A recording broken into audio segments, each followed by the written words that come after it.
ain't Atlanta, Hogan. This ain't Atlanta, jerk off. This ain't Atlanta, Terry. Nah. This ain't WCW. This ain't that. This ain't WWF in the golden days where you can waltz in and you can talk to McMahon and say, hey, that doesn't work for me, brother.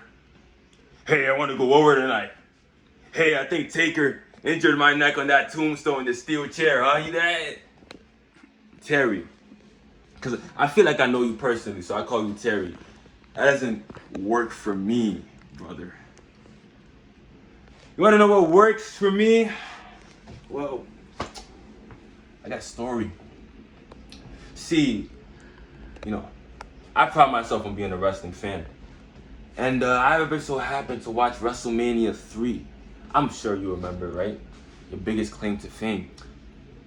WrestleMania 3, the granddaddy of them all. The opener. Macho Man Randy Savage versus the Dragon Ricky Steamboat. Hell of a match. A clinic. And going into the match, I thought, these Golden Era guys didn't have it. These Golden Era guys couldn't work like we do. These Golden Era guys didn't have the move set. They didn't have the bag, so to speak. I was proven wrong. And I enjoyed that. And since then, Macho Man became one of my favorites. So did Ricky the Dragon Steamboat. Now I fast forward on the remote.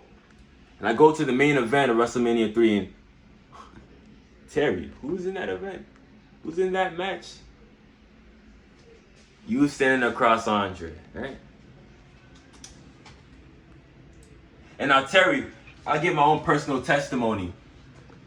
You had the crowd rocking. That body slam, good stuff. But in my humble opinion, D+. It's good work.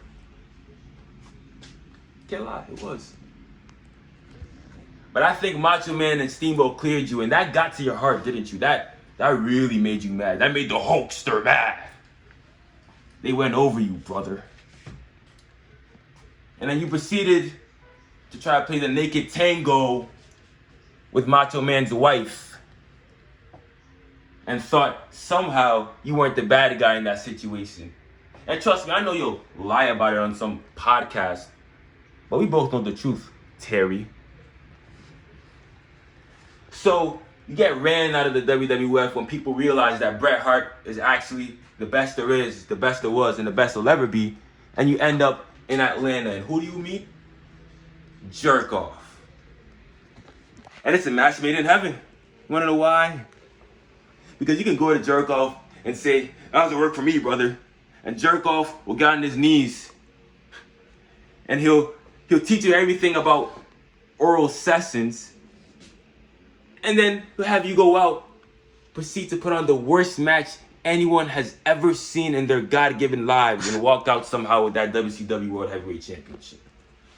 That's the sort of relationship you guys had. And it worked. The NWO was hot, right?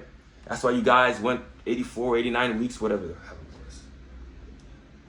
And then along comes the Crow. Sting, another one of my favorites. He finally puts an end to that NWO madness. He finally becomes the hero, much like myself, of the story. Starrcade 97, the Hulkster versus the Crow. He's finally gonna put an end to the New World Order. And what happens?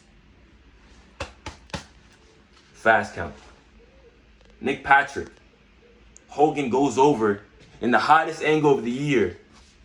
The one place where Hogan should have exceedingly ate the pin.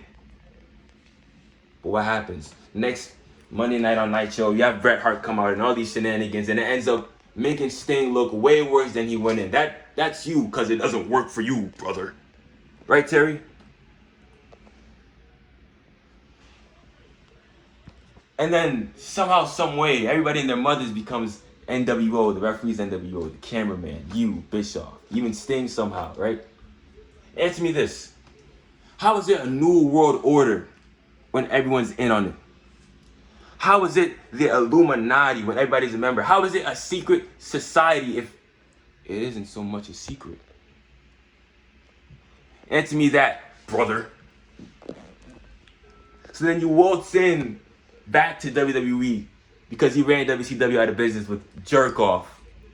And you come crying with your tail between your legs and you ask Vince, can I please relive my glory days? And Vince, being the old shrew that he is, says, sure, you could pick up the WWF title. And what happens? Somehow you waltz your way in. Somehow you find your way in that match with Shawn Michaels, and he does the one thing that you hate. He out-brothers you. He makes you look like a fool, Terry. Because that's exactly what you are. You're a fool. You're a fool to think you could step into my arena, my show, my company, and somehow you can backstage politic your way out of an ass whooping by yours truly. This is the Bronx, where you step out and you gotta have tough calisthenics. You step out and this killer be killed. You step out, if you're not tough enough, you'll be eaten alive. You think these people like you, Terry? You think these people want to cheer for you? Somehow, someway, you got it misconstrued in your brain that you're some sort of superhero with that walking ketchup and mustard gear and that fake hair that everyone can see under your bandana and that handlebar mustache that I could rip straight off your face. You somehow think that you're gonna hulk up after I compress your spine again with a J driller. And I'm gonna lay down for the big leg drop, brother. Right? Because that's your stick. And you've been doing it for 40 years. Well, let me make something very clear. I don't lay down for anybody. Nobody goes over me. I don't care if it doesn't work for you. What works for me is in this main event. Oh yeah, you're gonna see the ghost of your past. I'm gonna walk out, I'm gonna embarrass you, Hogan. And trust me, it'll certainly work for me.